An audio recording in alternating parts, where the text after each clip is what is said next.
The following podcast is going to contain spoilers, along with me, just a regular guy, talking about all the things I love, such as comics, movies, television, music, and books. So yeah, proceed at your own risk.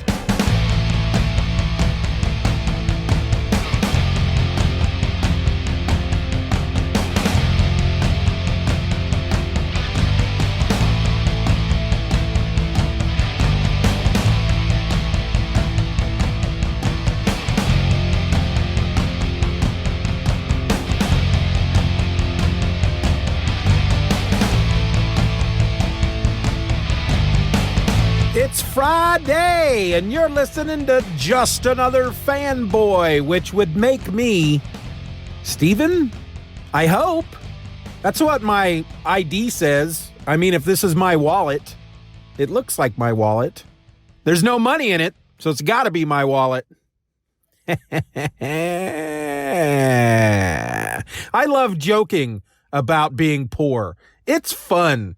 It's fun to joke about being poor and destitute and living paycheck to paycheck and worrying and sweating and living near a heart attack at any moment because you don't know how you're going to put food on the table. Ah!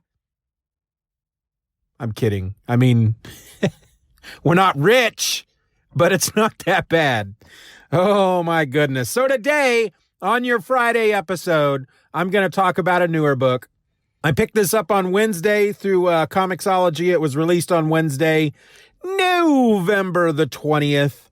And it stood out to me only because, well, let me just tell you what the title is. It's The Question, The Deaths of Vic Sage.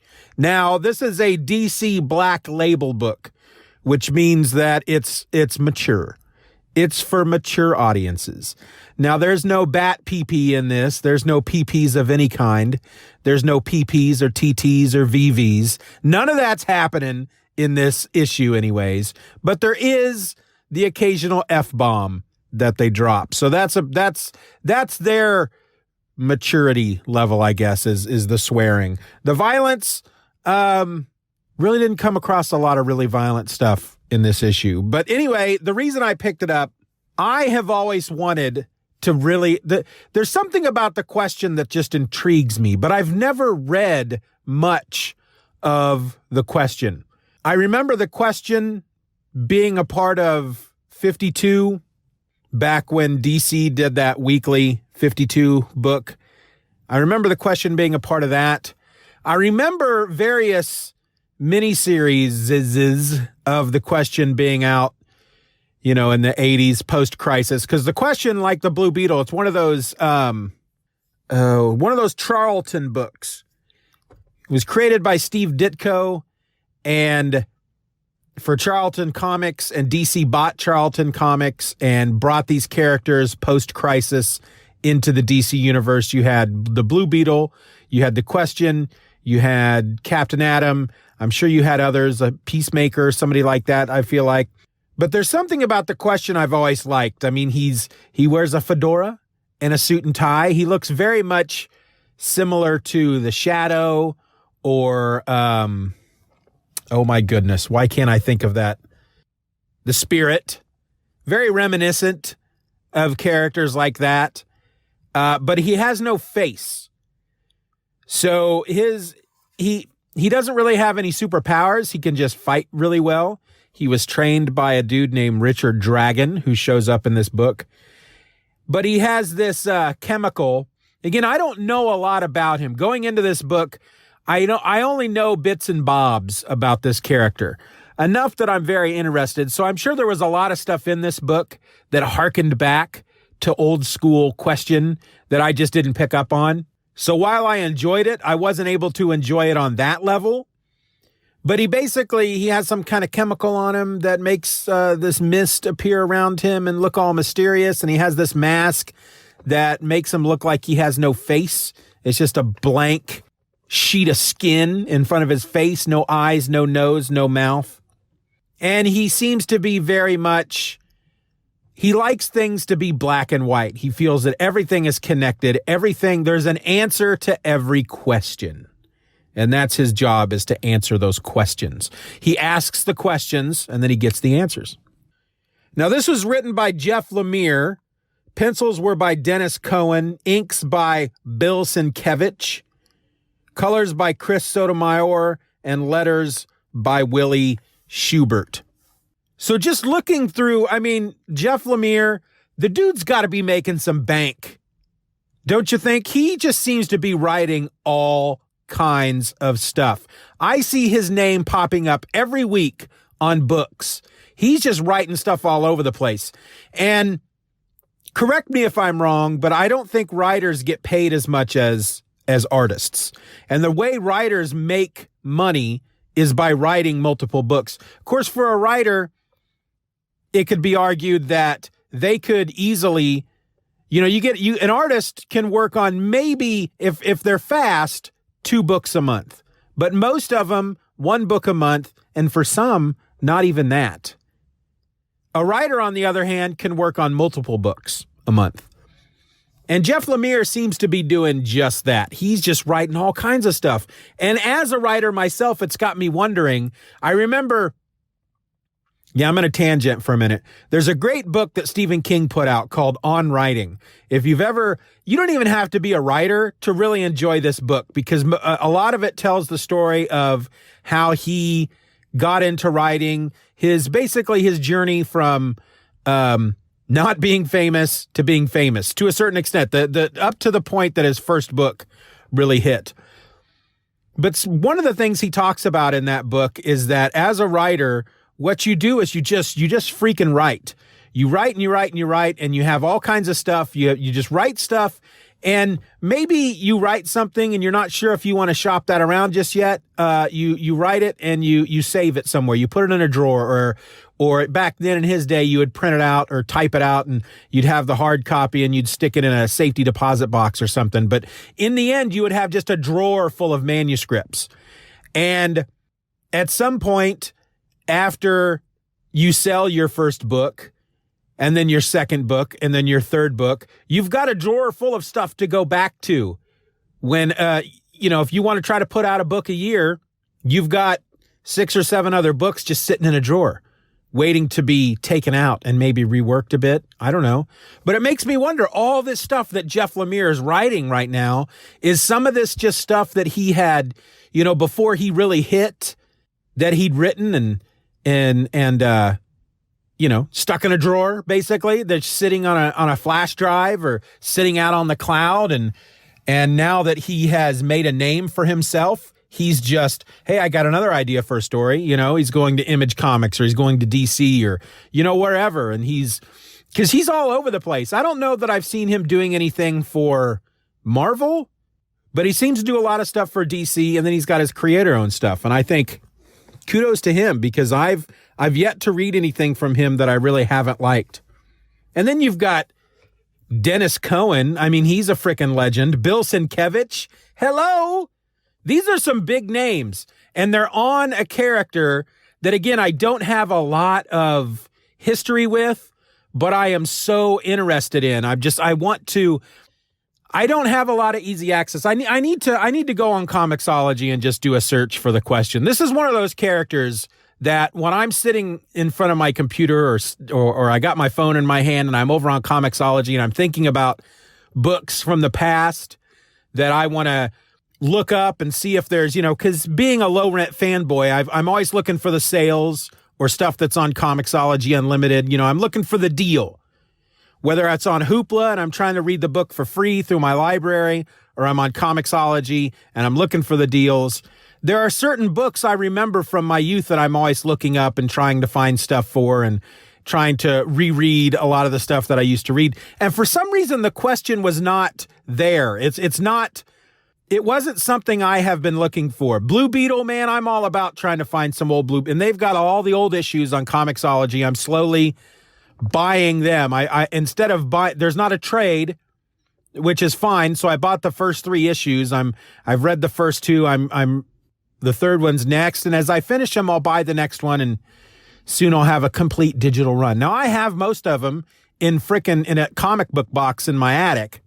But the question never popped into my head as far as I need to see what stuff Comixology or Hoopla might have in regard to the question.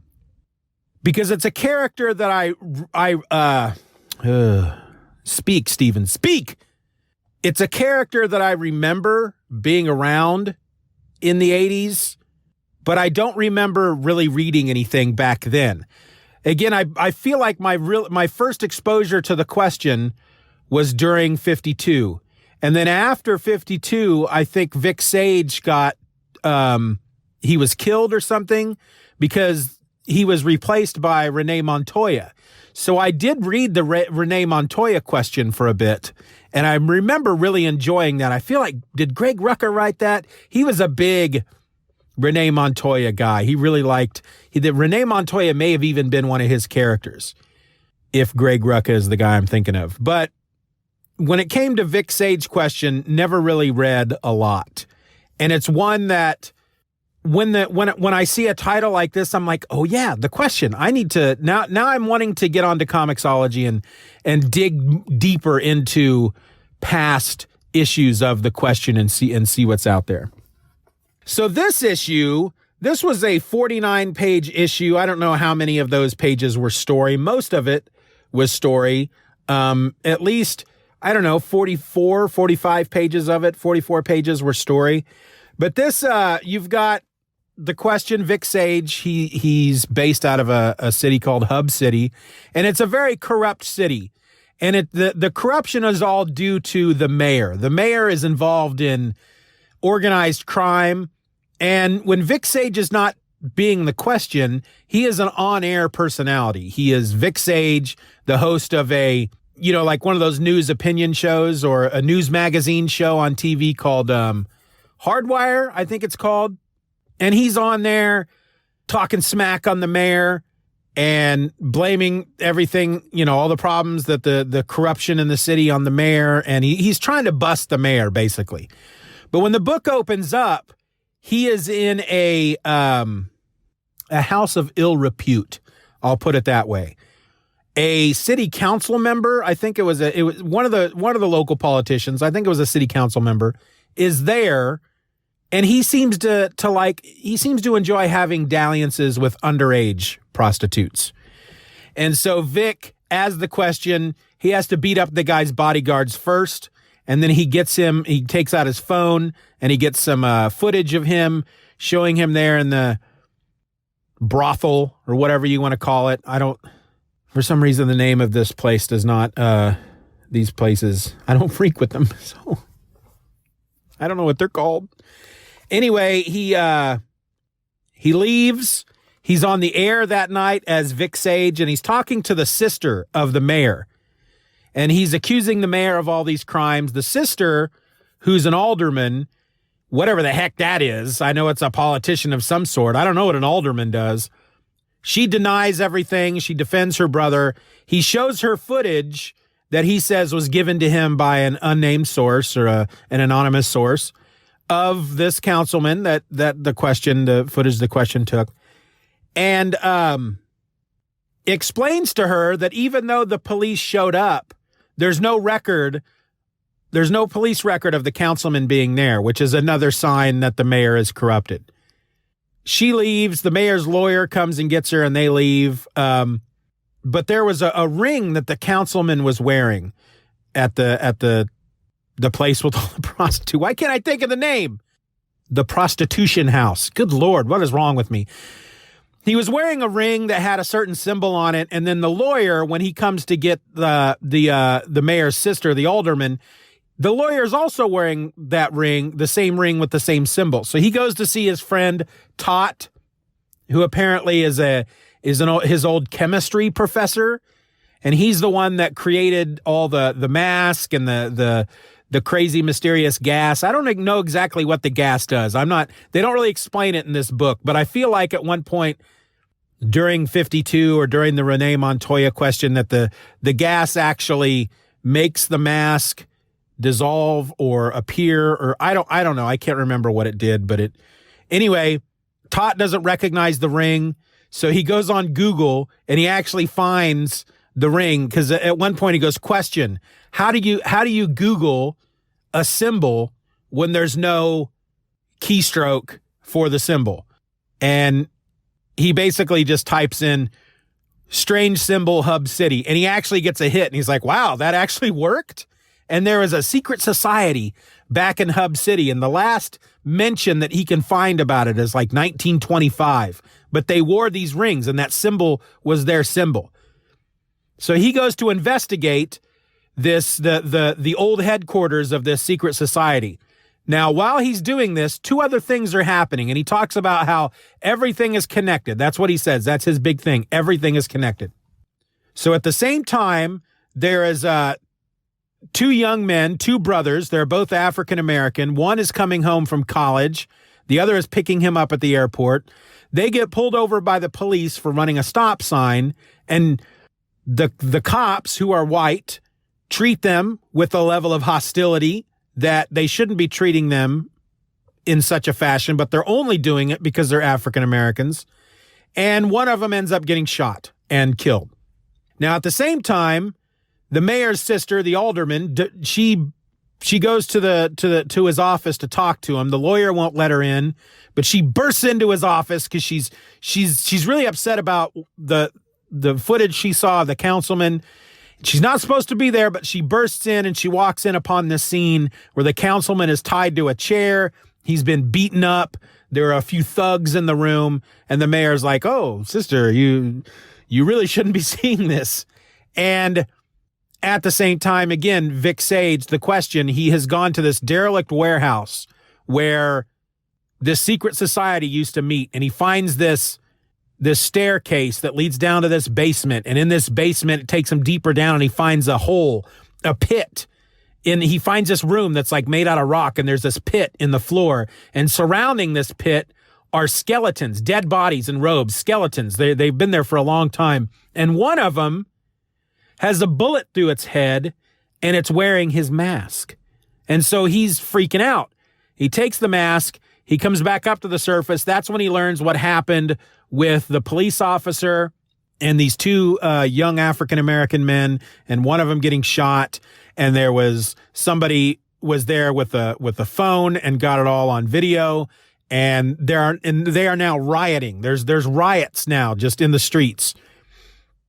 But he leaves and he goes to visit his old mentor, Richard Dragon, to ask him, I need to know what's going on. Everything is connected. This spirituality stuff doesn't make sense to me. But here's this guy who was wearing this mask. How could this happen? This looks like it was almost 100 years ago that these people have been down there, but they were wearing my mask. And so Richard Dragon says, all right, well, let's see if we can get to the bottom of this. And he gives him a cup of tea. He puts something in the tea that he says, you put something in my tea. Oh my gosh, I'm feeling woozy. And he goes, well, I need you to open your mind so we can fully explore this.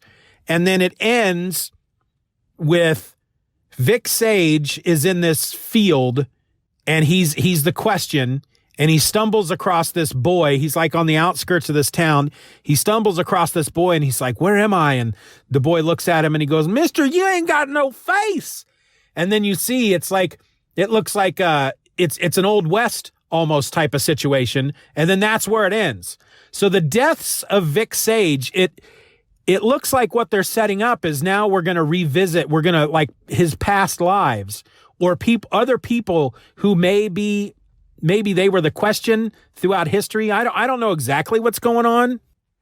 I don't know if we're going to be dealing with like a reincarnation, a past lives type of thing, or if like with the Ghost Rider, Johnny Blaze wasn't the first Ghost Rider. There have been Ghost Riders all throughout history. I don't know if that's what we're going to be dealing with. All I know is that it ended with the to be continued, and then it showed the cover for issue number 2, and it basically has the question looking like a gunslinger. And I'm on board for that, man. Jeff Lemire is hitting my buttons right now. He's writing a character that I don't know a lot about, but am very interested in knowing more about. And then by the end of the next issue, he's going to turn him into a cowboy, a gunslinger. Heck yeah, Jeff Lemire. You do that.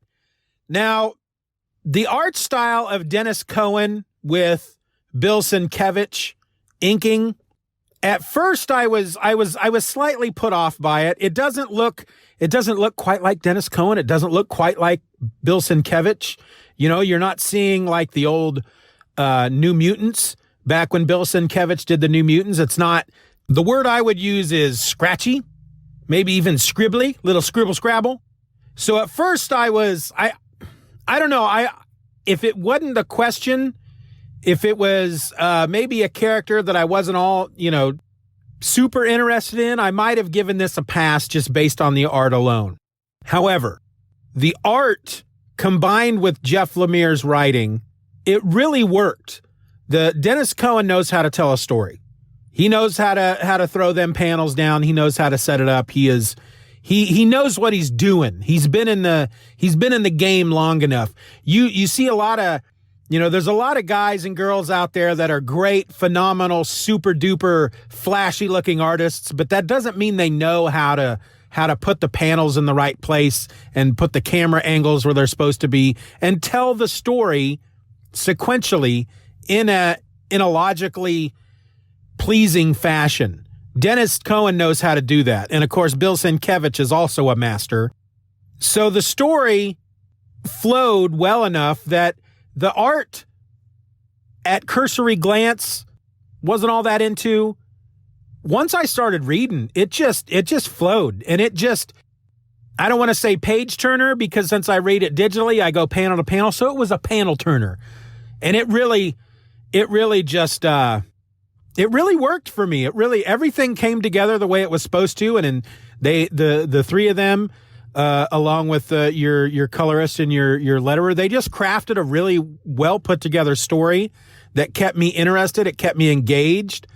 And I'm ready for issue number 2. Now, these being Black Label and being a higher page count, they are a little more spendy. They're a little more spendy than I like to do. A little more money, a little more expensive, a little more than I like to pay for a single issue. But really, it's 2 issues.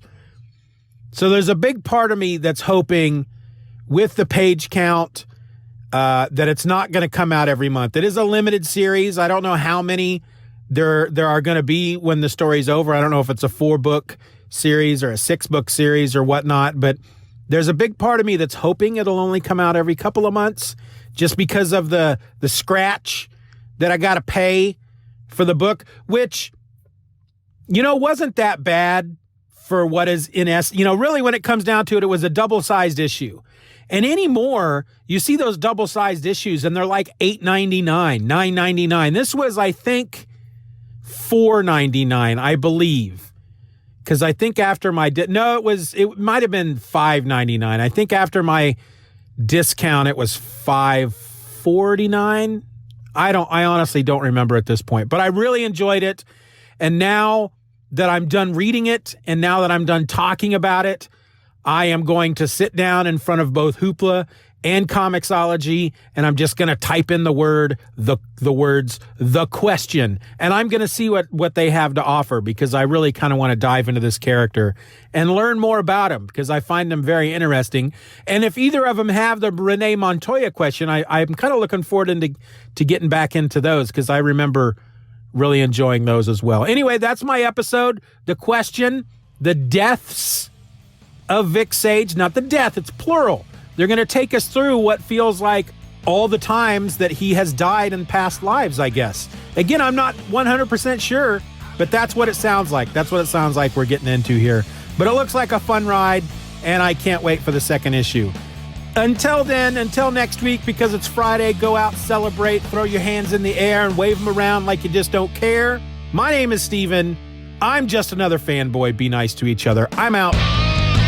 Just Another Fanboy is a presentation of the Stephen or Else podcast. Questions and comments can be directed to feedback@StephenOrElse.com.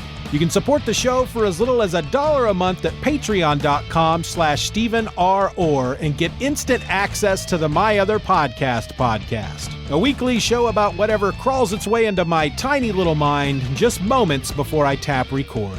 You can find me on the World Wide Web at StephenOrElse.com or find me on Twitter and Instagram by searching for @StephenOrElse. I also encourage you to subscribe to the show, leave us a 5-star review, and share this episode with a friend. Just Another Fanboy is a proud member of the Comics Podcast Network. You can find that over at comicspodcasts.com. All links will be in the show notes.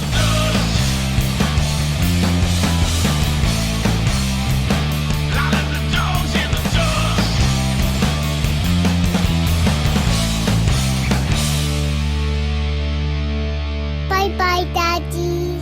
Bye-bye, Daddy.